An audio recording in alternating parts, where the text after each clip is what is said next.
拿安成為惡魔，邪神尤馬因托馬扎下集出戰 G-Crush 神武。好，我係 Lavina，好多謝大家對上一條片嘅喜愛。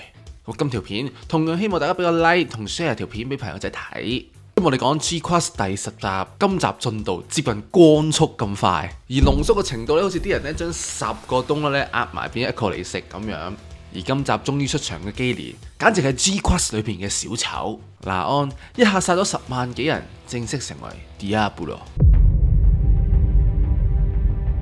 世界對於尤馬因托計劃嘅睇法，第9集去到第10集，一轉眼已經去到尤馬因托開幕典禮前一日。沙色總統佩爾加米洛都因為呢件事而接受傳媒採訪，當中新聞標題就係寫新國際太陽射線系統開幕典禮。佩爾加米洛親臨現場，佩爾加米洛就講尤馬因托太陽射線係為咗改善核冬天造成嘅地球寒冷化問題。喺第7集我就同大家講，正史度不列顛作戰對地球整個生態系統發生異常，而今就話俾我哋知，地球面對緊係地球寒冷化嘅問題，所以就想用尤馬因托令地球氣溫變翻正常，令地球嘅生態可以得以改善。阿佩爾加米洛作為中立國嘅總統，就稱呢一個係和平，造福全人類偉大嘅事業，認為呢個計劃能夠跨越仇恨。Side6有份參與而好榮幸。而喺各大媒體度，我哋都知道尤馬因托喺 UC0085年係歷史重要嘅一頁之一，而且喺地面度都可以睇到外形，仲真係有啲似太陽添。但聯邦就唔係咁諗啦，佢哋拒絕出席活動開幕禮。聯邦咁做都好正常啊！地球俾用殖民星殺咗一半人類，仲要地球氣候搞到咁，依家仲要我嚟多謝你啊！呢度都反映聯邦同自護之間嘅仇恨並冇因為計劃而減少。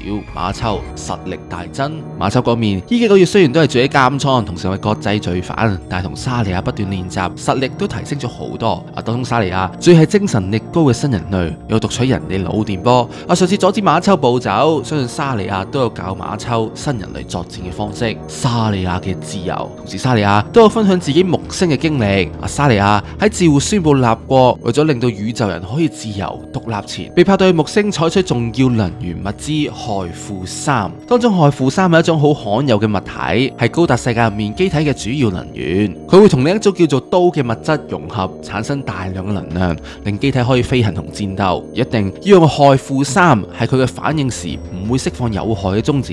當中子大家可以理解為一種會亂飛，撞到嘢就會令到成個系統變成危險嘅粒子，好似放射性粉塵咁，對人對機體都唔好。而核負3融合就冇呢個問題，安全又乾淨，所以被視為係理想嘅能源。不過核負3喺地球幾乎係揾唔到，唯有去木星咁遠嘅地方抽翻嚟，所以需要開發機體、軍艦、自護，就派沙利亞去採取翻嚟。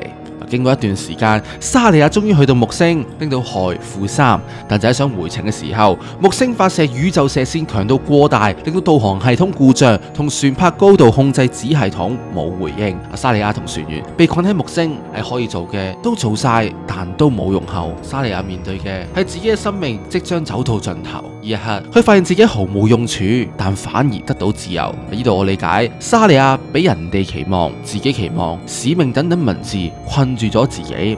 當自己冇晒呢啲身份嘅時候，自己感覺到真正嘅自由。就喺呢個時候，自動駕駛系統突然恢復。呢度我就好奇，到底係指沙利亞新人類覺醒，定係有人幫佢呢？最後沙利亞將手上嘅槍俾咗馬秋，希望佢可以為自己自由而戰，以自己嘅想法喺戰場上戰鬥。而沙利亞訓練馬秋係希望聽日開幕禮嘅時候幫手同時殺死基連同老太婆。不過沙利亞計劃冇得成功，因為老太婆已經將基連暗殺。喺今集我哋知道 G-Crush 基連係終極小丑，老太婆暗殺基連。喺今集基連出場1分50秒就死咗啦，而老太婆要殺基連嘅原因一匹布咁長。基連同老太婆對上一次見面已經係5年前肥佬老豆葬禮。喺肥佬老豆死咗之後，基連成為總帥，但同喺正史擁有高 IQ 冇感情比，簡直係垃圾。呢個基連因為不列顛作戰殺咗一半人類而瞓唔着覺，而老太婆喺 Side3嘅針達爾西亞手上就話基連喺奪權之後終日溫女玩秘書，而且仲有位新有事驚俾老太婆知，而將老太婆去Side6嘅事放料俾聯邦知。嚟開幕禮仲驚到帶4部摩霸，而唯一冇變就係基連喺 G-Crush 度都係睇唔起同唔尊重老太婆。基連就笑老太婆仲沉迷新人類想法，真係好天真。秘書就話身為薩比家嘅人，你竟然向嘥色借錢，真係唔知醜啊！阿查普曼就反串翻老太婆，因為怕戰場味而戴面具先係真正嘅懦弱。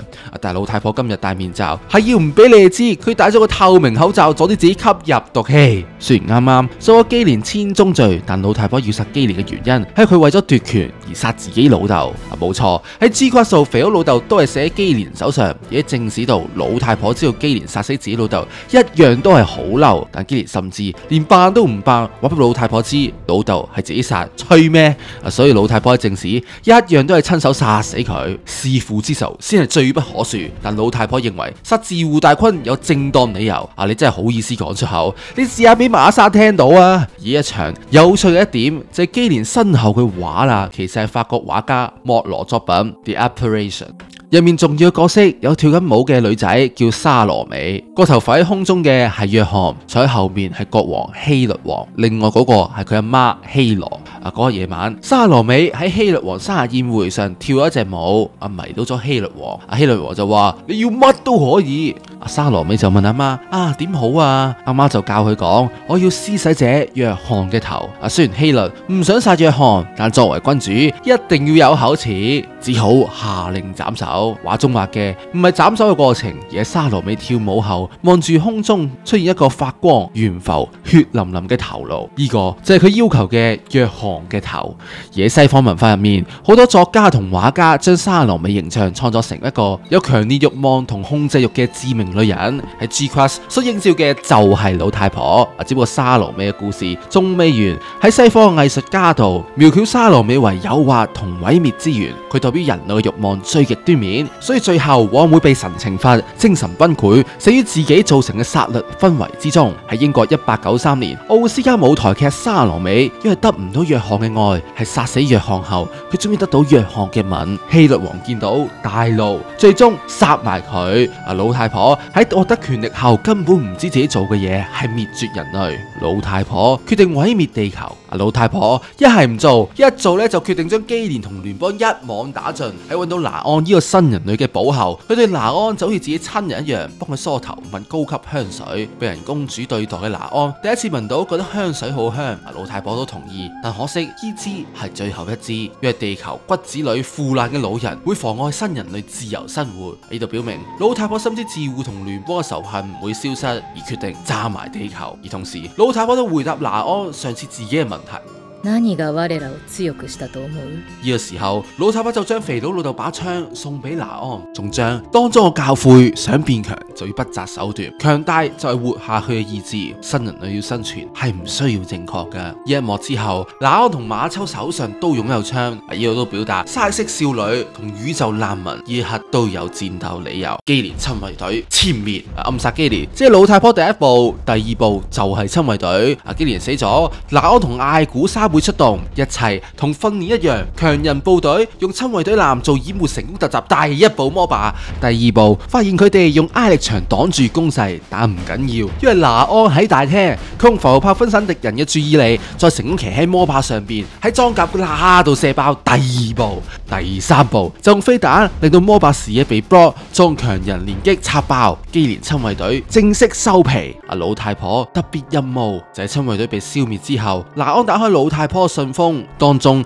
有2組16進制碼，用嚟輸入尤馬恩托發射嘅目標。如果我哋將2組16進制數字轉為日文文字，就會發現 opening 同 ending 歌手嘅名米津玄師、黑池同學師馬師四射馬莎再臨。而入到尤馬恩托內部，拿安因為感受到支持基連嘅博士惡意，諗都冇諗，就一下打死佢哋。原本喺入面嘅馬莎喺拿安入到嚟就覺得唔對路，一早就走咗啦。喺今集片尾，官方嘅致敬 setter 喺片尾直接寫馬莎嘅名，而唔係白水啦。而官方都放咗依張圖出嚟，對比翻0079同0093嘅服裝，我又知道呢套係0079馬莎嘅衫嚟啊。咁睇嚟呢個係 G-Class 嘅馬莎，依家佢就趕住去換衫啦。好期待佢駕駛咩機體出現呢？啟動尤馬恩托，喺見到尤馬恩托本體，我係見到沙倫玫瑰作為能源同裝置連接，裝置就好似一個爪住拿位置。拿安就用 G-Fluid Reflector 同裝置連接。呢一度我會比喻娜娜變成咗精神裝置系統。拿安輸入米津玄師後，尤馬因托即刻轉向基連基地阿巴雅空。尤馬因托扎科洛亞啟動邪神尤馬因托。喺第7集時候，我就同大家講 Yomafor 係一個邪神，而今次扎科洛亞都同以往唔同。首先發動嘅時候，我哋可以見到沙輪玫瑰發出綠色光，呢度表示透過娜娜發出，然後產生扎科洛亞嘅顏色，比起以前好靚嘅顏色變成咗黑暗系。呢點我哋可以由娜安嘅眼睛見到最大嘅分別，然後形成邪神嘅外形，再發動出巨大嘅能量，一擊射向阿伯雅空，將阿伯雅空轉移到尤馬因托附近，將佢吞噬。成個情況就好似黑洞咁，真係好似以前講 Yomafor 係帶嚟混沌同黑暗。如果大家對比我哋以往扎科洛亞，就會覺得有啲唔同。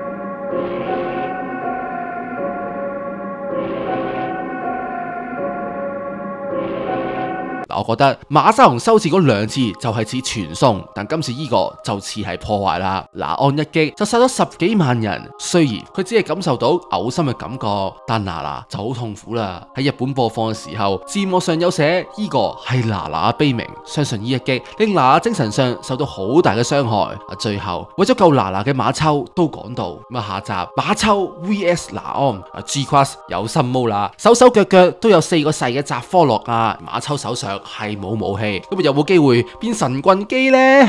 修治以藍色精神體狀態出現，藍色嘅顏色令我諗起 OP-G-Class 發出藍色光嘅畫面。最後 Alpha 第一個諗起就係紅高達精神感應裝置，人類先可以打敗 Alpha，即係佢哋唔係人。會唔會講緊嘅係我哋認識嘅阿寶、馬莎同娜娜呢？今集雖然好快，但係都好震撼。下一集我好期待馬莎嘅戲份。最後2集我哋一齊 enjoy 啦！